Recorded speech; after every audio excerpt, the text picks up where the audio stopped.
We are now going over to questions to the Prime Minister. I will be running the questions for 45 minutes. I will call the First Secretary of State to answer the engagement questions. And can I welcome him to the dispatch box? Thank you very much, Mr. Speaker. I've been asked to respond on behalf of my right honourable friend, the Prime Minister, and I'm pleased to tell the House that he is making a good recovery and is in good spirits. Mr. Speaker, the coronavirus pandemic presents us with one of the biggest challenges we have faced as a country in decades. Our message to the British public is clear: please stay at home to protect the NHS and to save lives.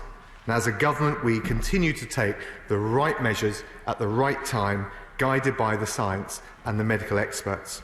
I want to pay tribute to the enormous contribution that our NHS and other frontline workers have made to tackling this virus.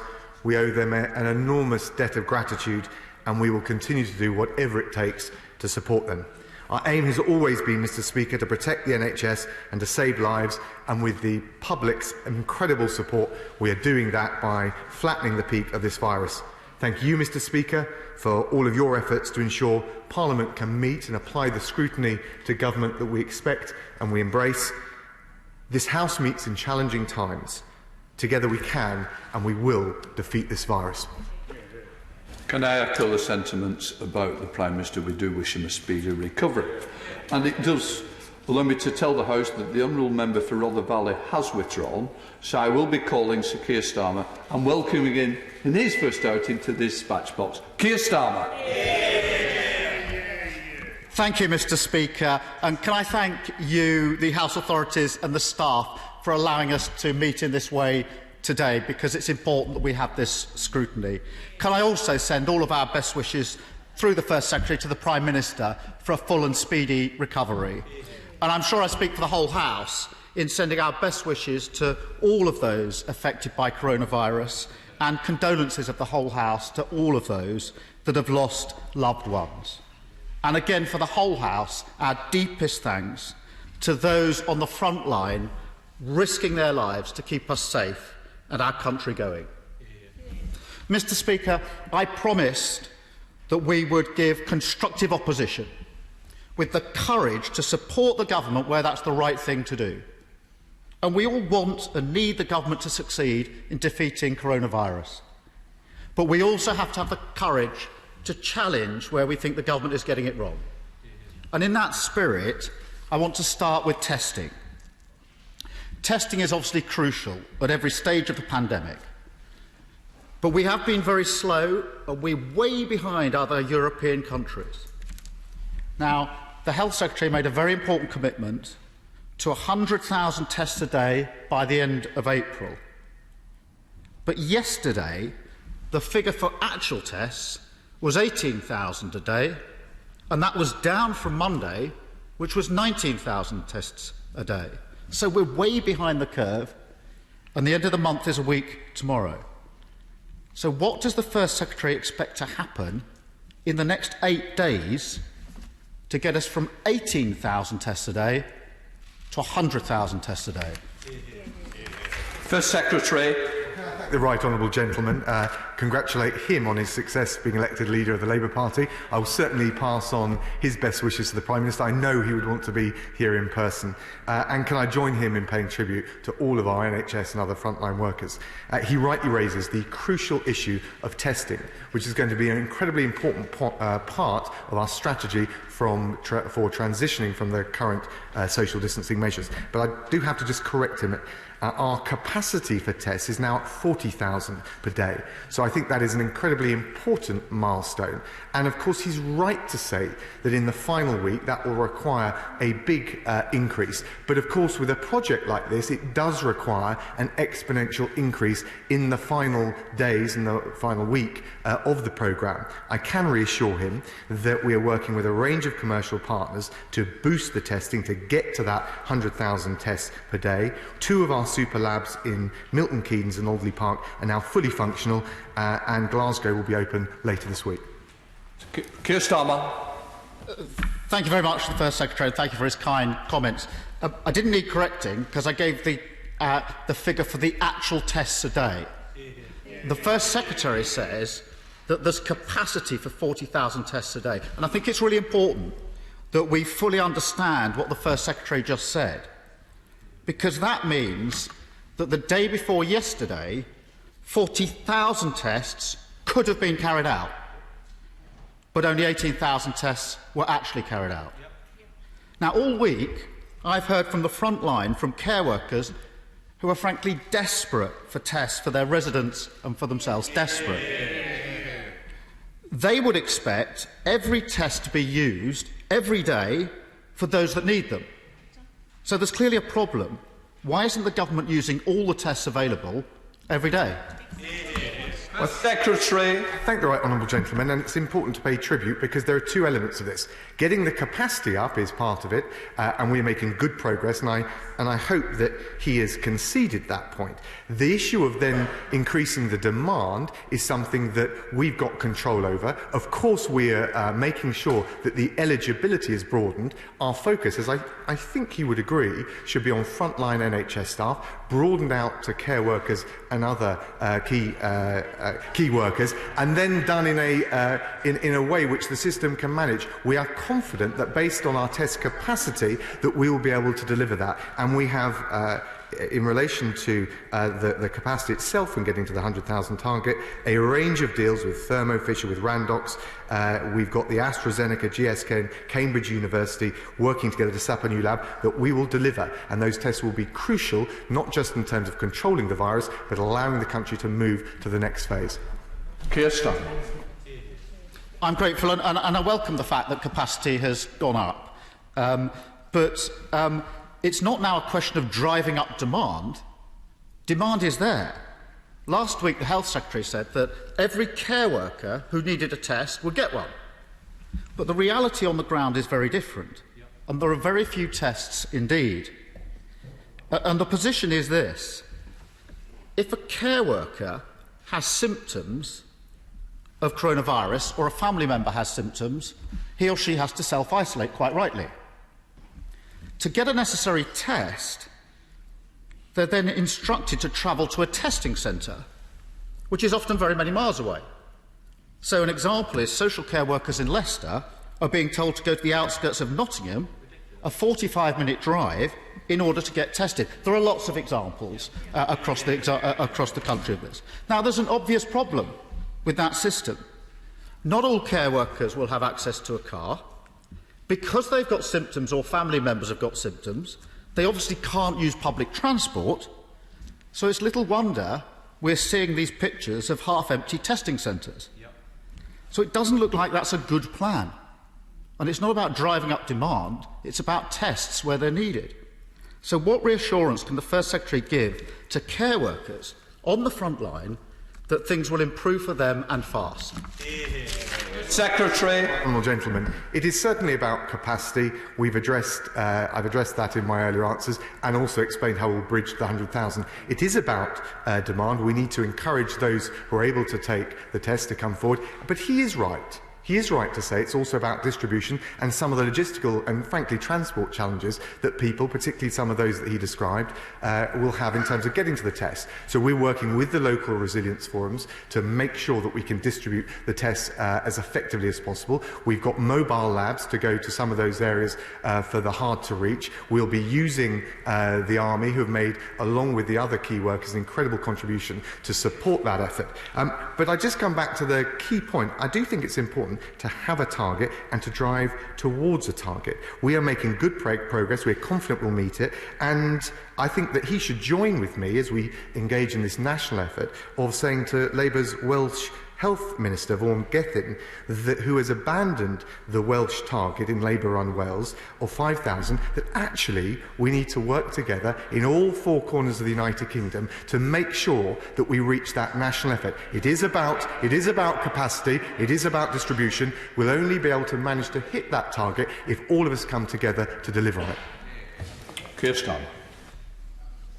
Mr. Speaker, I do recognise how hard people are working to try to drive the number of tests up, but there is a significant gap and there's only 8 days left. Mr. Speaker, on Monday, Manjit Singh Riak, an A&E consultant at the Royal Derby Hospital, sadly died of coronavirus. He, I think, was the first Sikh A&E consultant, respected widely across the country, and instrumental in building up Derbyshire's emergency services. He's sadly just one of the many frontline health and social care workers to have died from coronavirus during this crisis. So can the First Secretary tell us how many NHS workers have now died from coronavirus, and how many social care workers have now died from coronavirus? First Secretary. Well, can I just say to him that I entirely agree with the broader point he makes, which is that as our key workers, whether they're in the NHS, whether they're in social care, who are fighting for us, tending for the most vulnerable in our society, need the full support. That's why it's so important that we ramp up the testing, ramp up the PPE deliveries. On the latest figures, my understanding is that 69 people have died within the NHS of coronavirus. I don't have the precise figure for care homes. They're more difficult to establish in relation to care home workers as opposed to care home residents. But I think we can all agree in this House every one of those is a tragedy, and that can only double down our efforts to tackle this virus and do everything we can to support those amazing workers in the NHS who are delivering so much to take the battle to the coronavirus. Keir Starmer.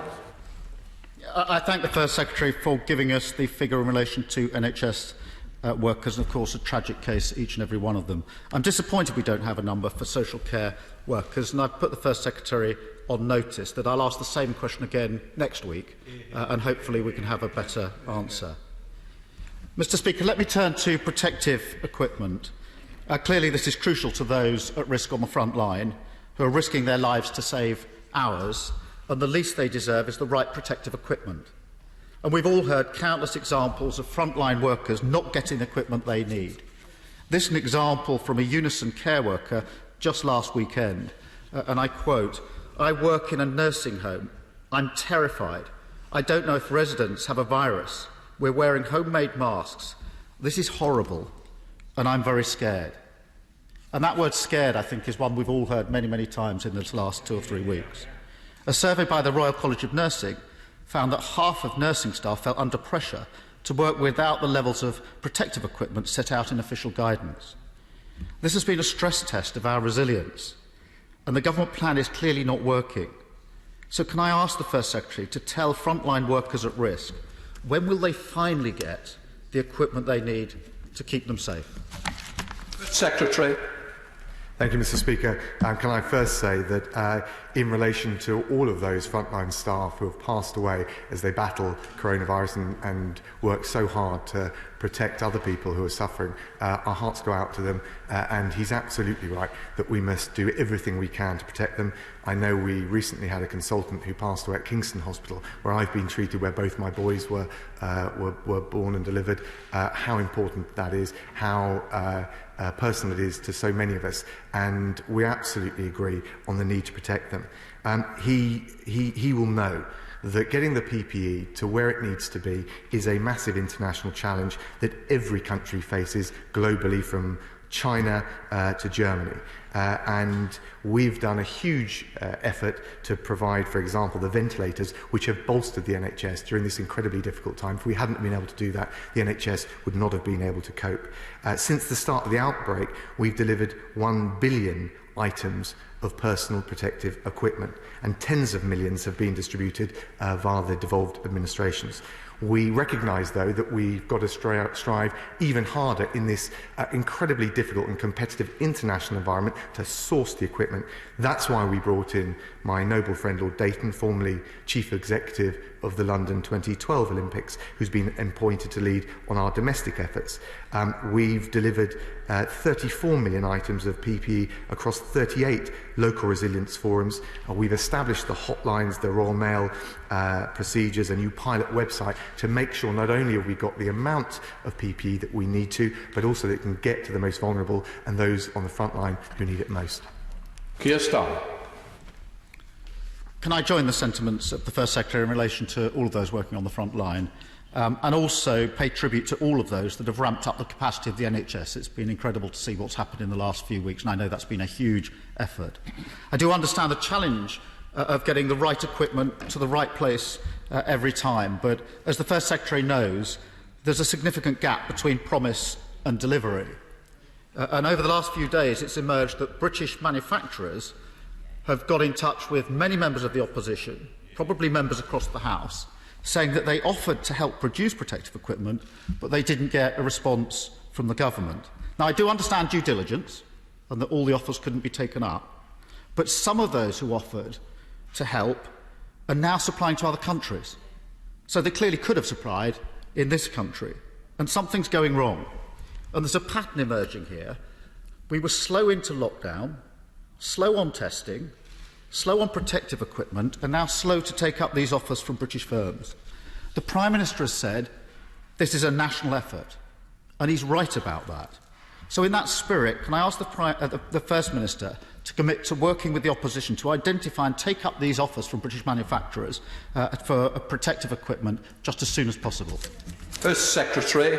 Well, I thank the right honourable gentleman. Although I don't accept his premise that we've been slow, we have been guided by the scientific advice, the chief scientific advisor, the chief medical officer at every step along this way. If he thinks he knows better than they do, with the benefit of hindsight, then that's his decision. But that is not the way we've proceeded, and it's not the way we will in the future. He's mentioned offers from British businesses, and it's not quite right to say that they must have been acceptable for UK standards just because they're supplying different needs in different countries abroad. But what I can reassure him on this, 8,000 businesses have offered PPE in response to the government's call, and every business receives a response. 3,000 of those 8,000 are followed up where they've got either the specification or the volume that makes it a sensible thing for the NHS to do. And he did make, I think, a sensible point about specifications and health standards. He will know from the reporting that in other countries that have distributed PPE without those high standards, they've been distributed with faults or flaws, they've had to be recalled, and health workers in those countries have had to go in isolation. So I appreciate that he wants to put pressure and scrutinise the government, but I think, and I hope he'll understand, the need to take the right decisions and to scrutinise very carefully the precious PPE that we're putting on the front line to protect our key workers. David Mundell, we've been unable to connect, so I now go to Ian Blackford with his first of his two questions. Ian Blackford. Thank you, Mr. Speaker. As the COVID-19 pandemic continues, we are reminded every day of the terrible toll that it takes on our society, but also of the heroic efforts by our frontline workers, and I would like to take the opportunity to put on record our gratitude for everything that they do. Mr. Speaker, it is now 34 days since the Chancellor first announced a package of economic support, at the time heralded as a package of support for all businesses and workers during this health emergency. And yet, 34 days on, thousands of businesses and individuals have found themselves with no income, with no support, and no end in sight, and all because of arbitrary cut-off dates and bureaucratic barriers imposed by this UK government. People are being left behind. Today, the Scottish National Party is leading a cross-party call for a universal basic income to finally protect everyone. It will put cash in people's pockets, and it will help ensure a strong economic recovery and a fairer society. Can the First Secretary of State give us a straight answer today? Does he support this proposal, or does he reject it? First Secretary. Thank you, Mr. Speaker. Well, first of all, can I pay tribute, along with the honourable gentleman, to the key workers that have served every one of our four nations. Can I also say, in relation to Scotland, that we recognise the UK-wide effort to tackle coronavirus, the RAF helicopters helping Scottish patients get treatment, the Regiment of Scotland setting up test centres in Glasgow, and the 11 million items of personal protective equipment that have been delivered from central UK government stocks to make sure that as one United Kingdom we defeat the coronavirus. I don't agree with his point on the universal income. The Chancellor has, I think quite rightly, adopted and announced a series of measures, second to none in the world, to support workers through the job retention scheme, to make sure that for those that don't qualify, other support like an increase in universal credit and working tax credit credits are able to deal with the challenge. And I think we need to have a very focused approach, providing the resources that we need to those that need it most. And a universal income without being based on need wouldn't provide that. Ian Blackford. Thank you, Mr. Speaker. Of course, the simple fact is that many people are being left behind. Many people are not getting an income just now. A universal basic income is the right economic policy at the right time. Mr. Speaker, its time has come. Over 100 members of Parliament from 7 political parties, parties from across the 4 nations and regions of the United Kingdom, have come together to support the solution. Polling shows that 84% of the public now support this. A universal basic income is a solution that will provide support for anybody, and crucially, it will leave no one behind. First Secretary of State, it's a solution that deserves more than the answer that we got just now. The government should think again, because we shouldn't be left in the situation that either the self-employed or those that are seasonal workers and others don't get the support they deserve. Will the government think on this again and do the right thing? Make sure that no one is left behind. Yes or no? First Secretary. I thank the right honourable gentleman, but as I made clear in my earlier answer, we want to make sure we provide the support to those who need it most. A universal approach, uniform without reference to need or income or the most vulnerable in our society, is not the way I respectfully suggest to achieve it. Our plan is one of the most extensive in the world. It makes sure that workers receive 80% of their salary, up to £2,500. We've already extended this to June. We have made other forms of support available for those that don't qualify. He's talked about the self-employed or others who may not fall within the criteria of the scheme. I've made clear the increases to universal credit and the working tax credit basic rate, the mortgage holidays, the energy bill deferrals. That's the way we have a focused approach that is targeting the resources at those who need them most and allows our economy as a whole to pull through this coronavirus. We're now going over to Peterborough.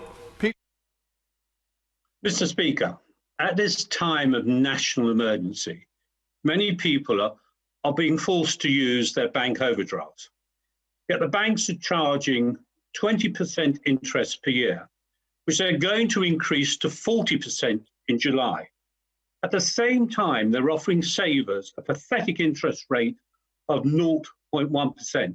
Yet these are the same banks that were saved by billions and billions of pounds of taxpayers' money. What on earth is going on? When are the banks going to act in the national interest? Acting Prime Minister. Off in his prime. I think the First Secretary can get the best out of that. We'll all benefit. First Secretary. I thank my honourable friend. I'm pretty sure I got the gist, and he's right to refer to the support banks need to be providing to customers. And thanks to the work of the Chancellor, the major banks and building societies have provided relief to those impacted by coronavirus, including deferring mortgage and other loan repayments, including increasing overdraft limits, including increasing credit card limits. By the first week of April, 1.2 million mortgage payment holidays had been granted, and in this national effort, as we pay tribute to those across the country stepping up to the plate, we certainly expect the banks to do their bit. We're now going over to Lucy Powell. Lucy Powell. Thank you very much, Mr. Speaker. Like Sam's Chop House, the Frog and Bucket, and hundreds more in Manchester, nearly 3/4 of hospitality businesses don't qualify for grants, and for most, loans just aren't an option. Given that the hospitality and retail sector are the lifeblood of our high streets and are likely to face the longest government-enforced closure, will he extend cash grants and come up with a rescue package to stop thousands of pubs, restaurants, shops and venues from disappearing altogether?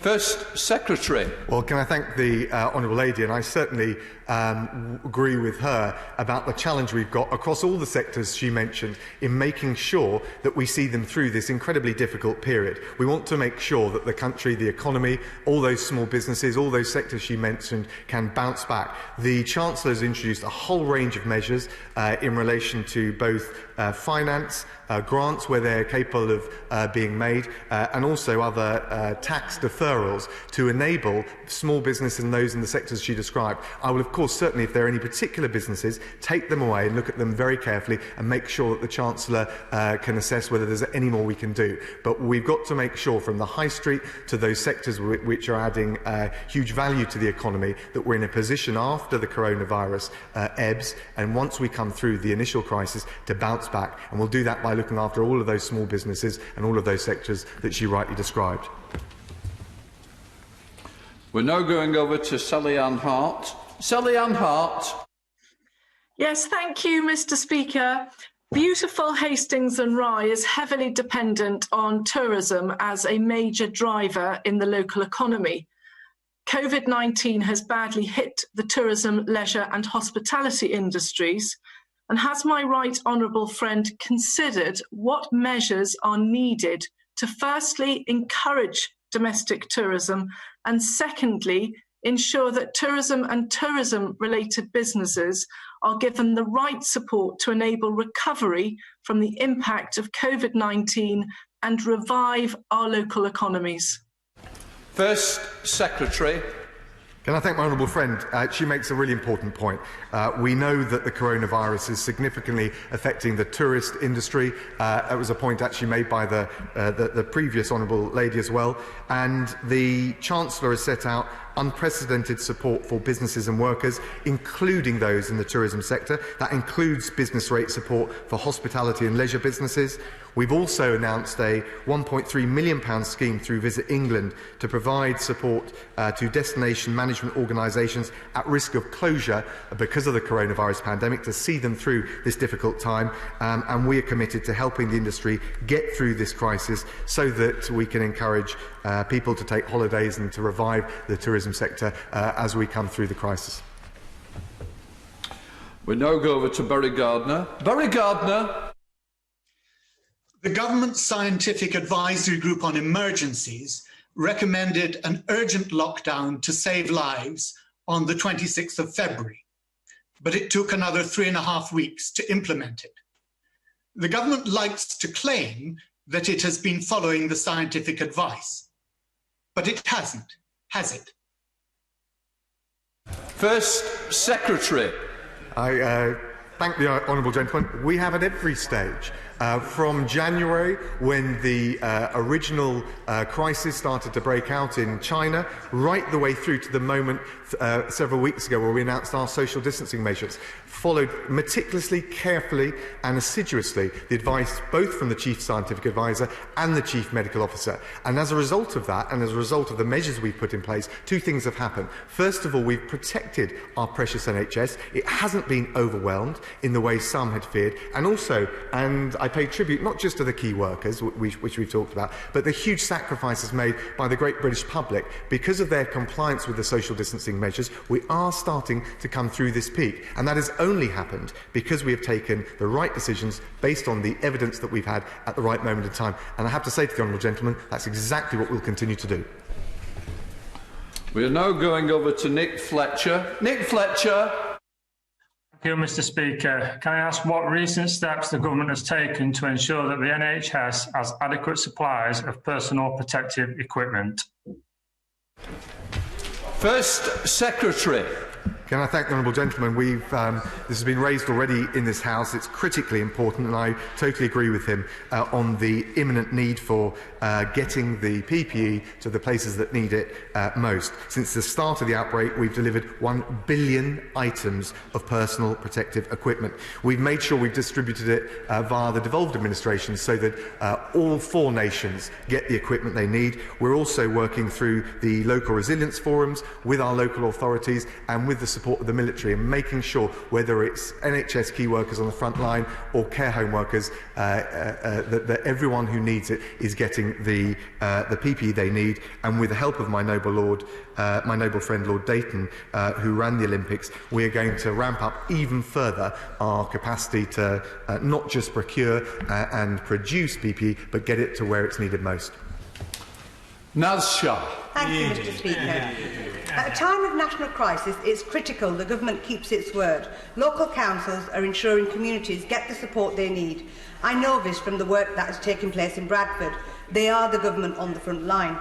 Will he confirm the government will meet its promise to fund whatever is necessary and fully compensate them for all the cost and loss of income related to the COVID-19 crisis, and not just the funding already announced that only partially covers what the councils have already spent? First Secretary. She's absolutely right, and I pay tribute to the councils up and down the country who, whether it's through social care or the services that they need to provide to their residents, are doing an incredible job. And I can reassure the Honourable Lady that we've already announced an additional £1.6 billion of funding just this weekend to support councils delivering those essential services on the front line. We're now going over to Matt Vickers. Matt Vickers. Thank you, Mr. Speaker. I welcome the government's commitment to write off £13 billion of debt for hospital trusts across the country, freeing up our hospitals to work through the crisis and creating a firmer foundation for the NHS when we reach the other side. Can my right honourable friend confirm that the government remains committed to record levels of investment in the NHS so that the world's greatest health service can become even better? And would you be willing to look at the case for capital investment in the ageing but amazing award-winning North East Hospital? First Secretary. Can I thank the honourable gentleman? He will know that under this government the NHS will have record funding enshrined in law, the largest hospital building programme in a generation, 50,000 more nurses, 50 million extra GP appointments. In response to the coronavirus, the Chancellor has also launched a £14.5 billion coronavirus emergency response, of which £6.6 billion will go to the NHS. And in relation specifically to North East, we would encourage the Trust to continue to develop their plans and their priorities for local new NHS infrastructure, and we're looking very carefully at all of those. We're now going over to Stephen Kinnock. Stephen Kinnock. Thank you, Mr. Speaker.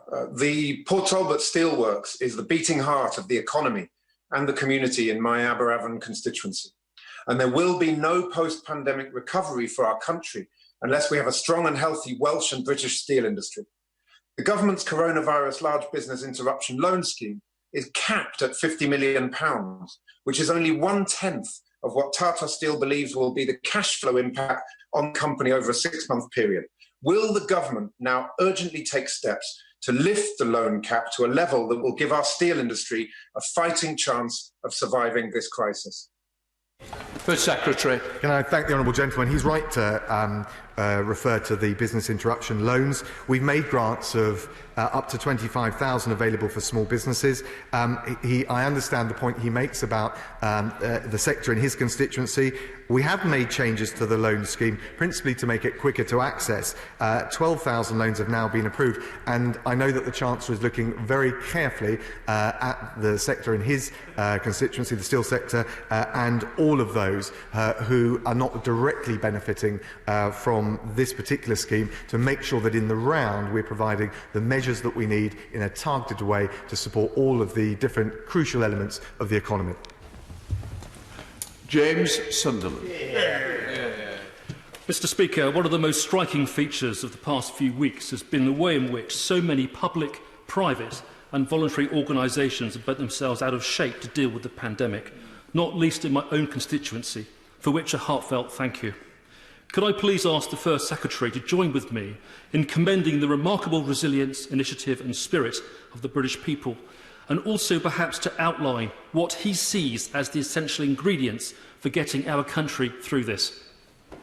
First Secretary. I think, my honourable friend, we're facing a challenge we have not faced for decades in recent memory, and it is a national effort and a team effort. So the critical ingredient is that the country comes together, as it has done, in this incredible national effort and national mission to defeat coronavirus. And like him, I pay tribute not just to the NHS workers, the carers and all those on the front line, but also to those in the voluntary sector, also to those, the people that we're understanding more and more are are really also part of the key workers in our economy and our society, the delivery drivers, the people working in the supermarkets, and all of those who are steering us through this time of national crisis. Together we can rise to the challenge, and I'm absolutely confident we will rise to the challenge and come back as one United Kingdom, stronger than ever.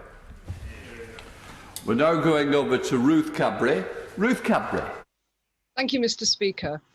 For weeks, there's been a significant gap between promises from government and the reality that's been experienced by our constituents. So when will the government learn from the delays they've experienced so far, learn from other countries, and also learn from the success of the speed in which the Nightingale hospitals were delivered? When will they learn from the best in crisis decision-making and start to deliver solutions that fit the promises? First Secretary. Well, can I say to the Honourable Lady, first of all, she's absolutely right. With an unprecedented crisis, of course, we'll learn lessons. There is no country in the world addressing this crisis that doesn't. But she's also right to refer to the Nightingale hospitals, an incredible achievement in this country. People said that we couldn't build a hospital in this country at that kind of speed, and we've built several with more to come. People have said that we wouldn't be able to get the 1 billion items of personal protective equipment. That's exactly what we've done. So we don't say that there are no challenges, and she's absolutely right to make the point that we need to learn the lessons as we go. But we're absolutely convinced that going along in a very deliberate way, learning the lessons, listening to the medical evidence, listening to the advice from the Chief Scientific Advisor, not just abandoning it, but following it consistently, that is how we will get through this crisis. And it's worth noting, Mr. Speaker, that one of the big risks as we go through this peak was the fear that we would find the NHS overwhelmed. It hasn't been overwhelmed. If you look at critical care capacity, if you look at the ventilators that we have managed to secure, the NHS has heroic individual achievements, but as an institution has held up well. And that is a good example of how we have risen to this challenge, and we will continue to do so. We're now going over to Nicola Richards. Nicola Richards. Thank you, Mr. Speaker. There are around 100 of my West Bromwich East constituents currently stuck in India during this pandemic, which is why I very much welcome the government's bold commitment to work with our international partners and airlines to bring back our British nationals. Could my right honourable friend provide the House with an update on the progress of this scheme? First Secretary. Can I thank the Honourable Lady, and of course you'll know as Foreign Secretary I've been working flat out with the Foreign Office and our international network on that. It's worth saying that working with foreign governments and the airlines to return stranded, we've returned over 1 million British nationals on commercial flights. I think the scale of that operation, she can understand, is incredible and unprecedented. We have also introduced a special charter arrangement. We've put £75 million. We've got a whole range of international UK airlines signed up to it, and we've returned over 10,000 on charter flights. In the last few weeks, the FCO chartered 52 flights to get more than 10,000, in fact, back from 16 different countries, including nearly 5,000 from India, which I know she's mentioned. We've confirmed further flights from several countries going forward in the next few days, including India, Pakistan and Bangladesh. Sir Edward Davey. Sir Edward. In an answer to the Leader of the Opposition, the Foreign Secretary mentioned a consultant who died at Kingston Hospital, my local hospital. That consultant's name was Anton Sebastian Pillai. Anton came to the UK after qualifying as a doctor in Sri Lanka in 1967. Anton worked in our NHS for decades, and he was treating coronavirus patients when he caught the disease and sadly died. He was the best of us.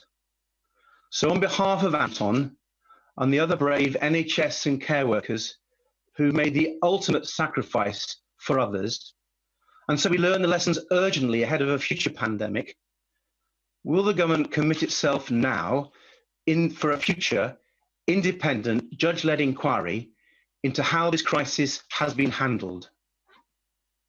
First Secretary. Can I thank the right honourable gentleman, and I join with him in the tribute that he made to Dr. Anton Sebastian Pillai.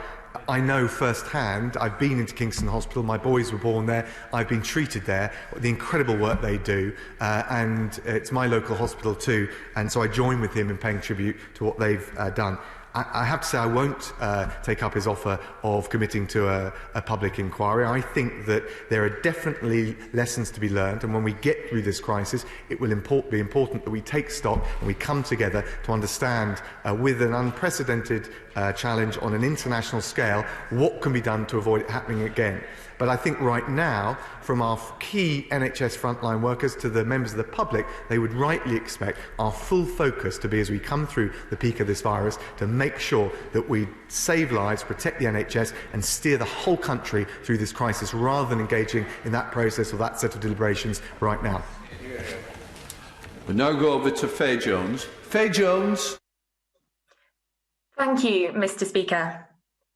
The First Secretary of State will be aware that the Army has played a vital role in the UK's response to the coronavirus, but he may not know that in Wales, the Joint Military Command was stood up in Brecon Barracks in my constituency. From there, they have been supporting local resilience forums around the country, including our 7 regional health boards. I'm extremely proud that Brecon is the home of the Army in Wales, and as the Ministry of Defence ponders the future for Brecon Barracks, will the First Secretary join me in thanking the Army for setting up the Joint Command so quickly and for working so hard? First Secretary.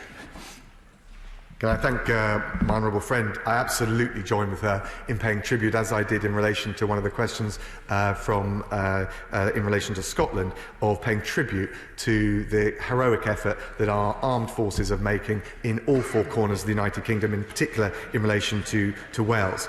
Our servicemen and women have worked tirelessly to help build the hospitals, drive the ambulances and deliver the PPE to where it needs it most. And along with the other key workers, we pay tribute, and we pay tribute to the fact that it is the UK Armed Forces in all 4 corners of the United Kingdom who are helping to deliver and get this country through the coronavirus challenge. We go across to Liv Saville-Roberts. Liv Saville-Roberts. Diolch, Lefarydd. If the lockdown is lifted in one nation or region because it's past the peak, we will see confusion and we will see people starting to move around, and that runs a risk of further infection.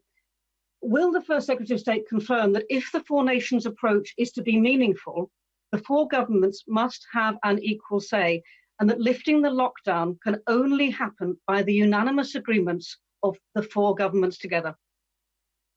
First Secretary. Can I thank the honourable lady? Can I first of all pay tribute to the administration in both Northern Ireland, Scotland and Wales. Through the COBRA meetings, we have, I think it's fair to say, had excellent cooperations between all 4 nations, and indeed with the current Mayor of London. That is critically important. If she looks at the social distancing measures, there has been a remarkable consistency in all 4 nations in terms of compliance. So I hope that we can continue to work together on a collaborative basis as we look towards the second phase, and certainly on behalf of the UK Government, we are committed to doing that. We're now going across to Dr. Luke Evans. Dr. Luke Evans.